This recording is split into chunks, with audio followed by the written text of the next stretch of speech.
사도신경으로 신앙 고백함으로 12월 16일 수요 성서 아카데미 예배를 시작하겠습니다. 전능하사 천지를 만드신 하나님 아버지를 내가 믿사오며 그 외아들 우리 주 예수 그리스도를 믿사오니 이는 성령으로 잉태하사 동정녀 마리아에게 나시고 본디오 빌라도에게 고난을 받으사 십자가에 못 박혀 죽으시고 장사한 지 사흘 만에 죽은 자 가운데서 다시 살아나시며 하늘에 오르사 전능하신 하나님 우편에 앉아 계시다가 저리로서 산자와 죽은 자를 심판하러 오시리라. 성령을 믿사오며 거룩한 공예와 성도가 서로 교통하는 것과 죄를 사하여 주시는 것과 몸이 다시 사는 것과 영원히 사는 것을 믿사옵나이다. 아멘. 오늘 함께 나눌 말씀은 로마서 10장 9절에서 12절 말씀입니다. 로마서 10장 9절에서 12절 말씀을 제가 봉독해 드리겠습니다. 내가 만일 내 입으로 예수를 주로 시인하며 또 하나님께서 그를 죽은 자 가운데서 살리신 것을 내 마음에 믿으면 구원을 받으리라. 사람이 마음으로 믿어 의에 이르고 입으로 시인하여 구원에 이르느니라. 성경에 이르되 누구든지 그를 믿는 자는 부끄러움을 당하지 아니하리라 하니 유대인이나 헬라인이라 차별이 없음이라. 한 분이신 주께서 모든 사람의 주가 되사 그를 부르는 모든 사람에게 부요하시도다. 아멘. 할렐루야. 사랑하는 성도님들의 가정에 하나님께서 주시는 평안과 안전이 함께 하시기를 먼저 축복합니다. 자, 이렇게 또다시 온라인 예배로 전환되어져서 정말 안타깝습니다. 이러한 안타까운 시간이 빨리 지나가기를 소망합니다. 자, 2020년을 마무리하는 이 12월을 보내며 올 한 해를 한번 돌아봅니다.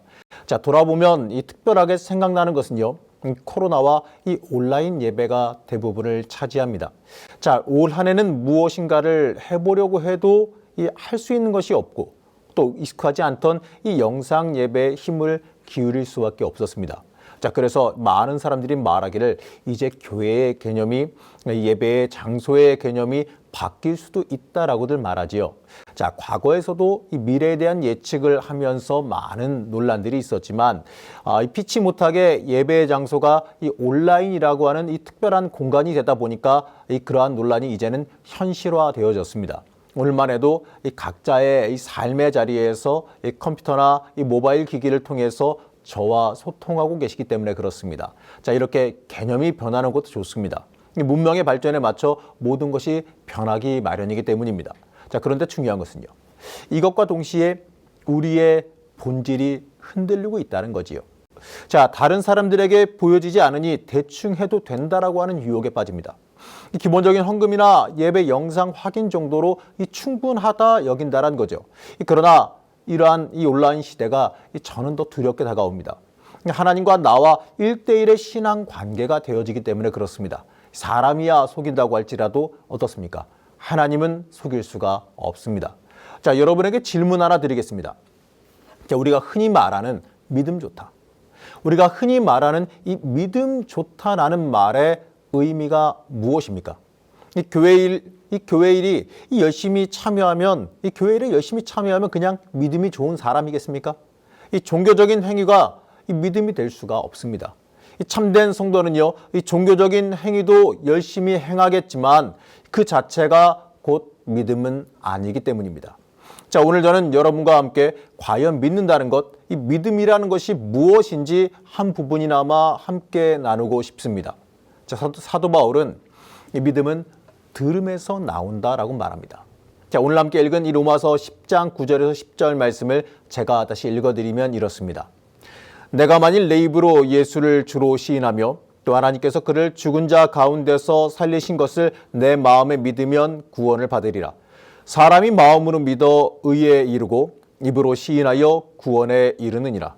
자, 바울은 여기서요, 마음과 믿음, 이 마음으로 믿음과 입으로 시인하는 행위에 대해서 말합니다. 마음으로 믿어 의에 이르고 입으로 시인하여 구원에 이르는 믿음의 과정을 말합니다. 이 복음을 전하도록 보냄받은 사람에게 복음, 곧 그리스도의 말씀, 이것을 듣게 되어지고 또 듣게 되면 믿든지 믿지 않든지 결정하게 됩니다. 만일 믿게 되면요, 주의 이름을 부르짖게 되고 부르게 되면 누구든지 구원을 받는다라고 사도 바울은 말합니다. 간단히 정리하면, 제가 도표를 하나 그렸는데요, 간단히 정리하면 이렇습니다. 보냄받음, 전함, 들음, 주의 이름을 부름, 구원받음, 바로 이 과정이죠.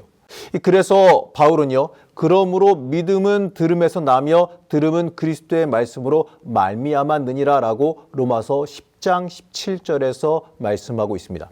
자, 그러면 여러분, 이 듣는다는 거, 이 듣는다는 게 무엇입니까? 이 들린다고요, 다 아는 거 아니지 않습니까? 이 들린다고 다 아는 게 아닙니다. 우선은 알아들어야 합니다. 자, 우리가 예수에 대해서 들을 때 무슨 말인지 알아들어야 합니다. 이 알아듣기 위해서요, 무슨 말인지 말뜻을 알아들어야 합니다. 이 말뜻을 알기 위해서는요, 그 말이 쓰인 맥락도 알아야죠. 자, 이스라엘 사람들은 예수는 메시아다라고 말을 들을 때 그 말이 무엇을 뜻하는지 잘 알았습니다. 그들의 문화에 그들을 구원할 메시아에 대한 이해와 기다림이 충분히 있었기 때문이지요. 자, 이렇듯이 무엇을 믿으려면 무슨 뜻인지 알아들어야 합니다. 자, 그러면 알아들으면 믿음에 이르겠습니까? 알아들으면 그 내용에 공감해야 합니다. 과연 예수 그리스도가 메시아시며 내 주인이신가? 무엇을 통해서 어떤 증거로 그분을 내 메시아로, 내 구주로, 내 주인으로 받아들이겠는가? 어떻게 내 구주로, 내 주인으로 받아들여야 하는가? 바로 이러한 공감이 우리에게 있어야지만 합니다. 이러한 단계를 통해서 예수를 받아들이는 것이 내 삶에 어떤 관계가 있는지를 생각하게 됩니다. 믿는다는 것, 이것은요, 단순히 지적으로 알고 동의하는 것에 멈추지 않고 내 자신을 맡기고 신뢰해야 하는 것이기 때문에 그렇습니다. 그리고 예수가 나에게 구주가 되었다는 것은요, 나는 건짐이 필요한 존재, 치료가 필요한 존재임을 깨달은 것이지요. 바로 그것을 뜻합니다.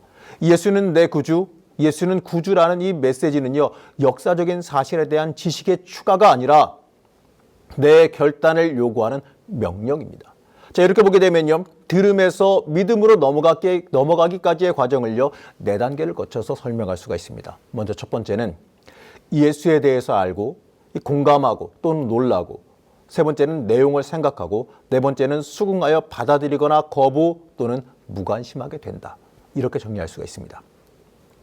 예수에 관해서 하는 말을 알아듣고, 이 두 번째로 공감하고, 세 번째로 생각하고, 마지막으로 수긍하여 받아들이거나 거부하거나 아니면 무관심하게 된다는 거죠. 자, 우리는 어디에 머물고 있습니까? 혹여 생각하거나 받아들이기에 중간쯤에 있지는 않습니까? 아니면 아직 공감할까 말까 하는 부분에 있지 않습니까? 혹여 계산하며 무엇이 내 삶에 이득이 될지 아니면 알면서도 손해보기 싫어서 망설이고 있지는 않습니까? 그렇다면 다시 한번 질문하겠습니다. 믿는다는 것이 여러분에게 무엇을 의미합니까? 로마서 10장 9절에서 10절 말씀을 제가 다시 한번 읽어드리겠습니다. 내가 만일 내 입으로 예수를 주로 시인하며 또 하나님께서 그를 죽은 자 가운데서 살리신 것을 내 마음에 믿으면 구원을 받으리라. 사람이 마음으로 믿어 의에 이르고 입으로 시인하여 구원에 이르느니라. 자, 여기서 예수를 주로 시인한다는 것은요, 무엇을 긍정적으로 인정하고 고백한다는 뜻입니다. 고백은 내가 알고 있거나 믿는 것을 다른 사람이 알아듣도록 사실대로 드러내는 일입니다. 세 번째는요, 받아들임이지요. 예수를 주로 믿는다는 것은요, 그분을 받아들여 그분을 따라 살아가겠다라고 결단하는 일입니다. 받아들일 때는 이 좋아하는 감정뿐만 아니고 내 의지까지 들어갑니다. 성 어거스틴은 이렇게 말합니다. 원하지 않고서는 아무도 믿지 않는다. 이렇게 말합니다. 맞습니다. 믿고자 하는 마음을 내 스스로 내지 않고서는요, 예수를 받아들일 수가 없습니다. 여러분, 우리는 어디쯤 와 있습니까? 예수를 구주와 주로 받아들인다는 것은요, 그분께 나의 삶과 죽음, 나의 모든 것을 맡겨서 내가 살아있는 동안 그분을 따라 살겠다라고 다짐하는 겁니다. 간단하게 말하면 동의, 맡김, 곧 신뢰입니다. 이처럼 예수 그리스도가 주시라는 것에 대한 고백은요, 지성과 감정, 의지가 모두 개입됩니다. 다시 말하면 예수 그리스도를 믿는다는 것은요, 온 몸과 마음이 개입된 행위입니다. 이 믿음은 전적으로 자유로운 행동이지요. 믿음은 이 말 건냄에 대한 반응이요, 이 부름에 대한 호응이며 또 초청에 대한 응답입니다. 이 말을 건네고 부르고 초청하시고 찾아오시는 분이 누구시냐? 바로 하나님이시지요.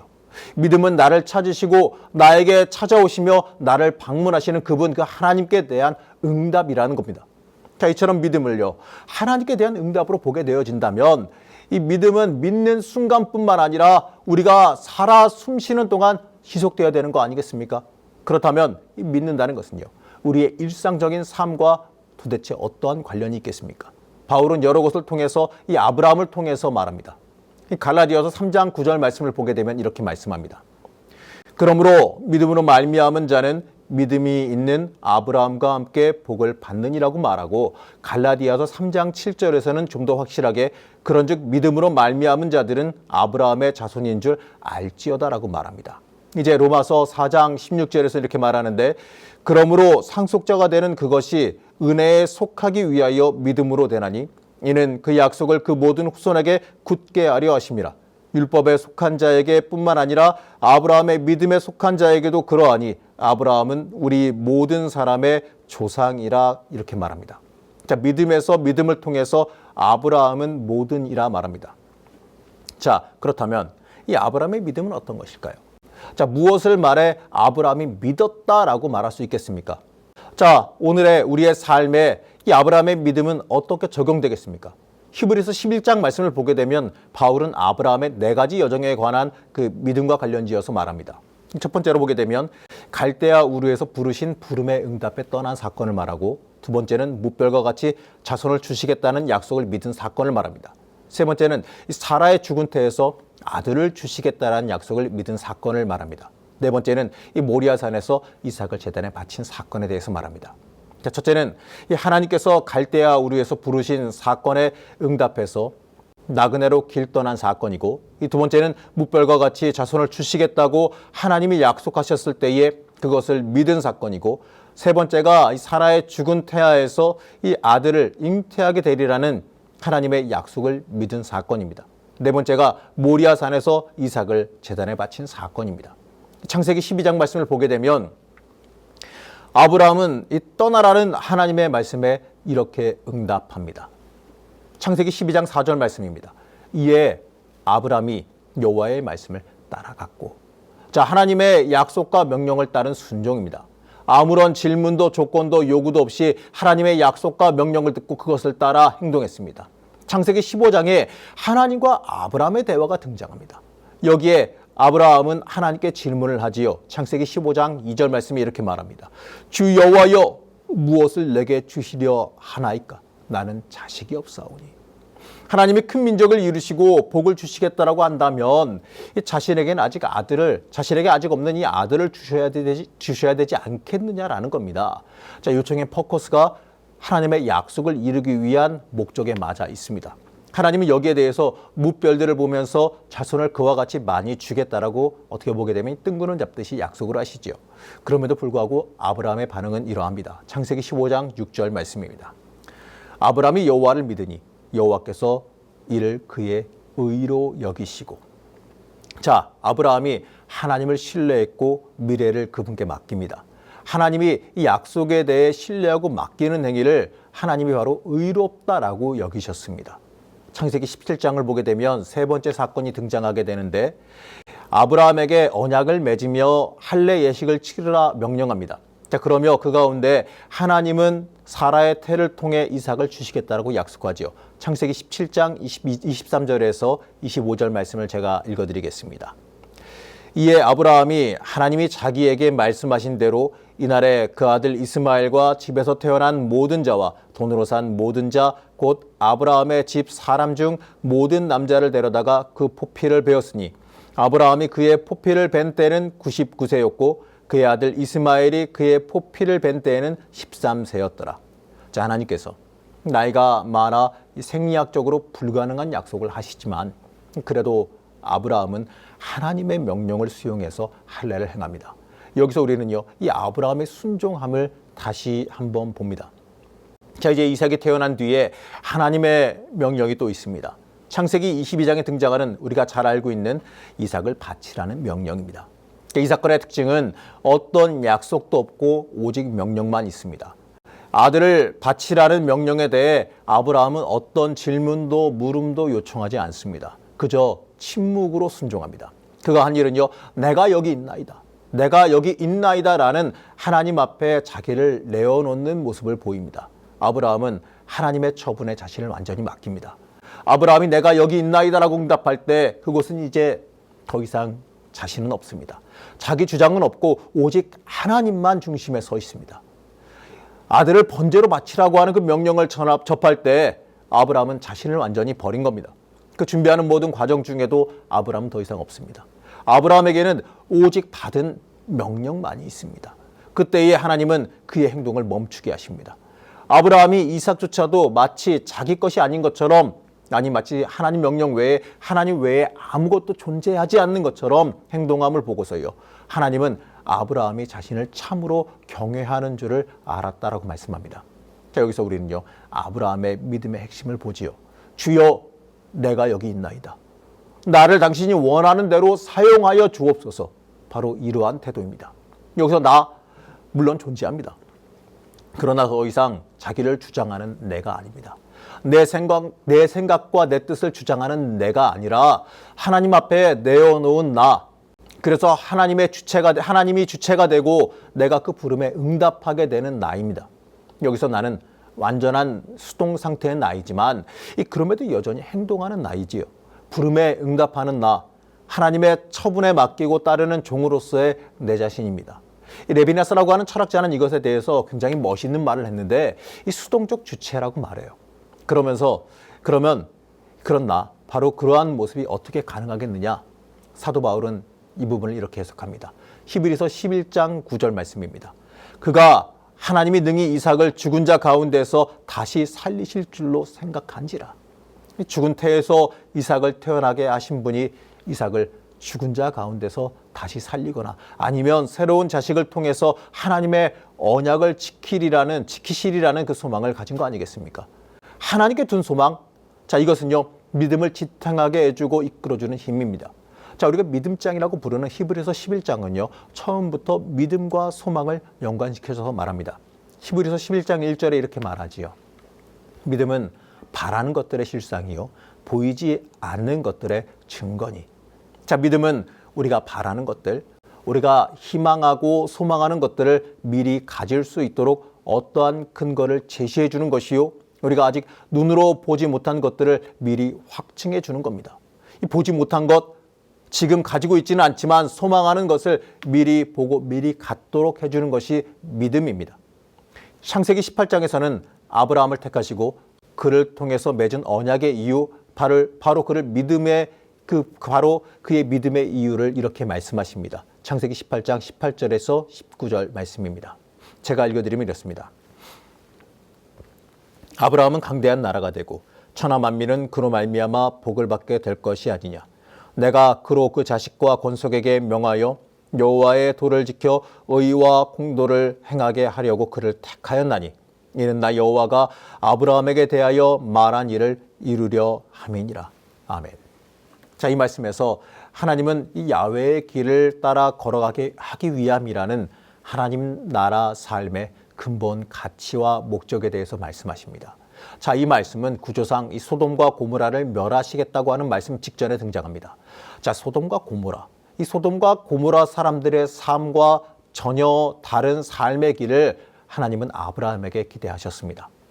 의인의 길과 이 죄인의 길, 이 소돔과 고모라의 길과 하나님의 언약 백성의 길입니다.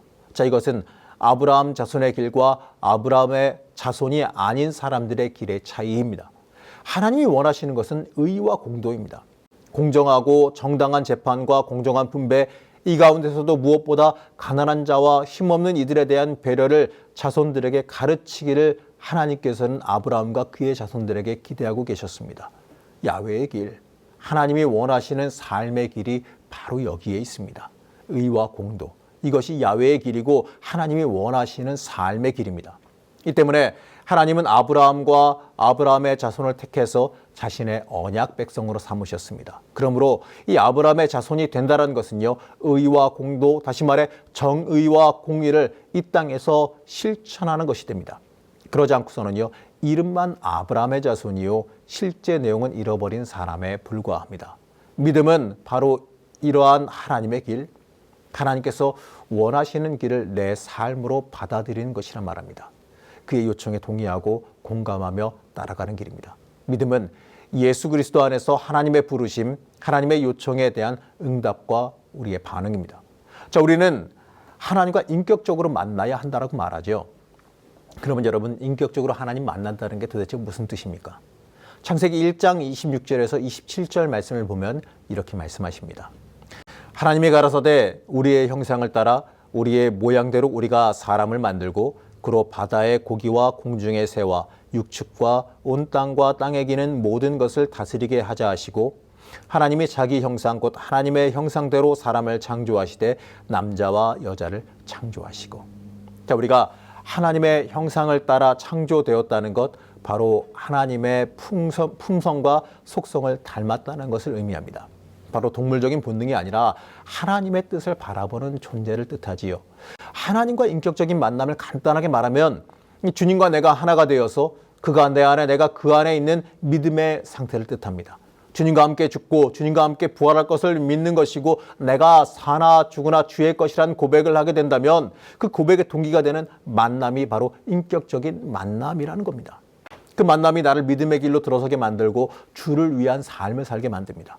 바로 내 인생의 믿음을 끌어가게 합니다. 이러한 인격적인 만남은요, 인생 자체의 방향을 하나님을 위한 기꺼운 희생, 하나님 중심적인 삶으로 나를 바꿔줍니다. 이것이 바로 인격적인 만남의 결과물입니다. 사랑하는 성도 여러분, 오늘 누누이 말씀드리는 것, 오늘 누누이 말씀드리는 이 믿는다라는 것, 바로 흔히 말하는 믿음이라는 것은요, 주님을 만난다라는 것으로도 바꿔 말할 수 있습니다. 내 삶의 주인을 만나는 이 만남이 인격적인 만남이고, 그 앞에 내 인격을 내려놓는 것이 주님을 따르는 일이자 그리스도인으로 살아간다는 것을 뜻합니다. 여러분은요, 믿는다는 것에 대한 질문에 대해서 여러분 어떻게 대답하시겠습니까? 그저 안다, 알고 있다라는 지식을 뜻하겠습니까? 아니면 내 인생이 변화되었음을 고백하시겠습니까? 하나님께서 아브라함에게 창세기 15장 1절에서 이렇게 말씀하십니다. 나는 내 방패요 너의 지극히 큰 상급이니라. 이렇게 말씀하십니다. 믿는다는 것, 그것은 전적으로 내가 희생하고 포기하며 손해보는 것이 아닙니다. 손해만 보는 게 아니에요. 믿는다는 것은 하나님이 내 인생의 상급이 되는 삶입니다. 이 코로나19로 인해서 이 모든 것이 변화하고 있는 이 시대에 우리의 믿음과 신앙이 변질되지 않았으면 좋겠습니다.